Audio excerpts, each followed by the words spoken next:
I was eating salads, walking 10,000 steps, fasting longer and longer, and I did not realize that everything I was doing was not so good for my metabolism. I wanted to release weight in midlife, in my 50s, but everything I was doing was having the opposite effect.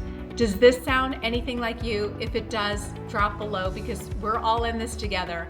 I know that so many women in their 50s, in menopause, midlife, all feel the same. My name is Lisa King. I've been a pharmacist for 37 years, and I love nothing more than empowering women to feel their best at every stage of life. If this feels anything like you are not alone. I hear this from so many women, the longer fasts, the skimping on calories, and nothing is changing. But all of these things can actually cause you to slow down your metabolism. When I was younger, and so many women in our 50s, we were taught to skimp on calories. Those packaged diet meals, those were, what we lived on in our 20s and 30s, and that worked back then. So I was just skimping on calories, eating salads, barely any protein, and then I realized that in midlife, we really need more protein. Protein needs to be the star of the show. Starting off the day with a lot of protein is so very helpful. So many people will start off the day with maybe just 2 eggs. Eggs only have about 7 grams of protein each. So that really, 14 grams of protein isn't enough. You kind of want to give it that boost up to that 30 grams. You can incorporate Greek yogurt. You can incorporate cottage cheese if you'd like. These things are all have more protein in them. I personally cannot have dairy. I did have DNA testing and learned that I'm gluten and dairy intolerant.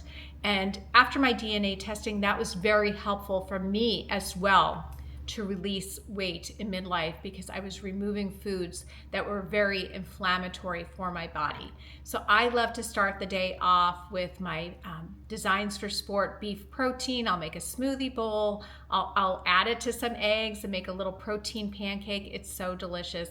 And then instead of just salads, my protein, my chicken, fish, beef, whatever I'm eating is the star of the show. And the salad and the vegetables are just on the side. The next thing is walking 10,000 steps a day. I was only focused on cardio, and that's just kind of what I had in my mindset. It actually wasn't the way I grew up because my father was a bodybuilder growing up. Even when I was very young, he participated in different competitions. So I grew up around bodybuilding, but I always say I wish I listened to my dad when I was in my 20s instead of starting to increase muscle building exercises in my 50s. That is so important for women to boost our metabolism, help with bone health. We want that muscle strength for metabolism, bone strength so that we don't have those falls. I also do some yoga for mobility and joint health, and that is just so important. A recent study actually shared that 7,000 steps a day is really very, very beneficial and helps with cognition by 38%. So that 10,000 steps a day that I was aiming for and just working out at night when I was exhausted, I've kind of let that go. Now my new goal is closer to the 7,000, but if I do that weight-bearing exercise during the day, I know that's my workout. I'm not pushing myself so hard, which leads me to my next point, not burning the candle at both ends. And I could honestly be the queen of this. Working out when exhausted, skimping on the calories, fasting longer and longer. And the thing about fasting is that I do love the health benefits of fasting. As a pharmacist, I know it can be really beneficial for balancing blood sugar, for cognition, but it's not right for everyone. And I have found this for myself. I know I personally increase cortisol with longer fastings. I start getting that heart palpitation. I just feel weak. I don't feel well. Drop a comment below if you feel the same, if you just don't feel the same very well when you fast longer, or if you can't really fuel your workouts. Fasting does great oftentimes for men, and a lot of the studies were with men, but especially for women in midlife, it may not be what we need, that longer fasting period. I actually did a 5-day fasting mimicking diet several times, And by the third time I did it, oh my goodness, my heart was just palpitating.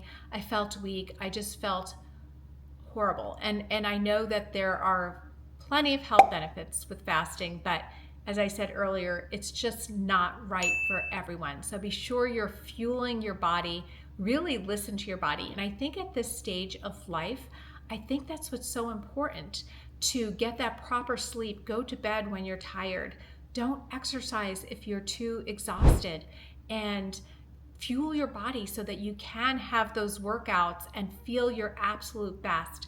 We can certainly feel our best at every stage of life. You know, my 50s, which was when I entered menopause, it definitely took some navigating. But now that I'm at 60, I'm still incorporating new things all of the time. But I really feel that some of the shifts I've made really have been just so very helpful. So take a look at what you're doing as well. Are you eating enough protein? Are you incorporating that weight-bearing exercise? Are you pushing that candle at both ends and you're just exhausted? All of these things can really be slowing down your metabolism. So make these shifts and I really promise you, you'll feel so much better. I would love to form a supportive community here. Be sure that you follow along and subscribe. I will be sharing much more in the future.